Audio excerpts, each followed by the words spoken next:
The three things that I want to leave with you, just these three. I could do 10, I could do a whole life class. But just these three things will carry you if you let them. First and foremost, knowing who you are. Knowing who you are. You must have some kind of vision for your life.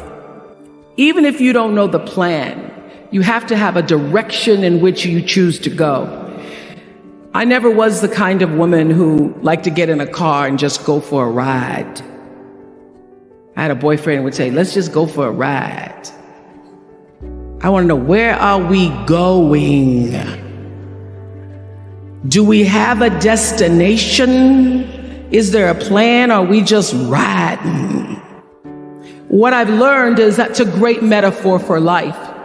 You want to be in the driver's seat of your own life, because if you're not, life will drive you. So, knowing who you really are in this space and time that we embody.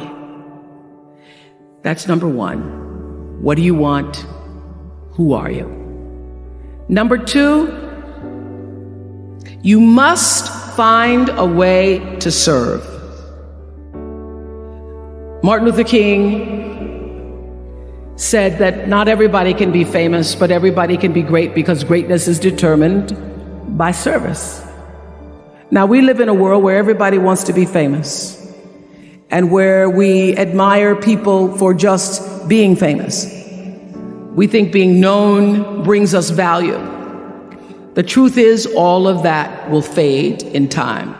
And if you look at all the most successful people in the world, whether they know it or not, they have that paradigm of service. Everybody's talking about Mark Zuckerberg and the IPO. Service. Jay-Z rapping. Service. Through the word, to people, through song. Service through medicine, service through art.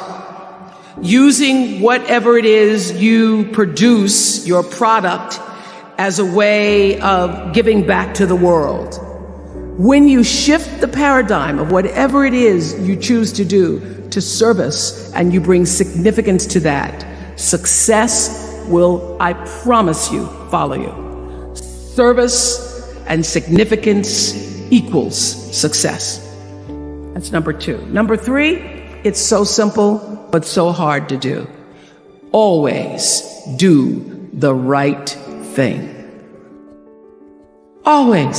So doing the right thing, even when nobody knows you're doing the right thing, will always bring the right thing to you.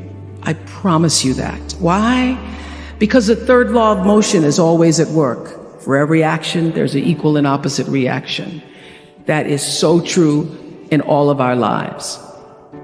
So you don't have to worry about revenge or getting back at somebody, making sure they pay. You just have to do the right thing, and the right thing will follow you even when people don't support it. The most important thing I have come to know in doing the right thing and making the right choices is understanding all of you leaving here have the potential for enormous success. There's a price that comes with that.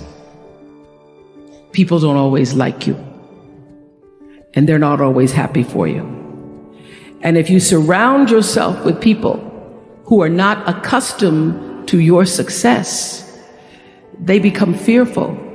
They become scared because you are reflecting back something to them that they don't recognize. Now, they're not going to say, I'm very fearful because you're reflecting back to me something I don't recognize. They're going to say, you know what they're going to say? They're going to say, who she thinks she is. Who she thinks she is. That only happens when you are around people who do not mean and want and aspire to the best for you. People who want the best for you want you to be your best. So my greatest advice to you is to surround yourself with people who are going to fill your cup until your cup runneth over. So when people say you're so full of yourself, you can say, yeah. Yes, I'm full. I'm so full, my cup runneth over. And what I know for sure is that the biggest choices begin and end with you. And those three things will not only lead you to a blessed life. I stand as a witness. My life is so blessed, I can't even take it in sometimes. It will lead you not just to a gifted life and a rewarding life that fills you up, but a sweet life. That's what you want. You want the sweetness. You want it to be so sweet, so that even when the storms come, and they will, you'll know this too shall pass. This too shall pass. The storm is passing over, and you shall not be moved because you know who you are. When you can do that, grace will follow you, grace and glory. And when they see you coming, it ought to make them proud.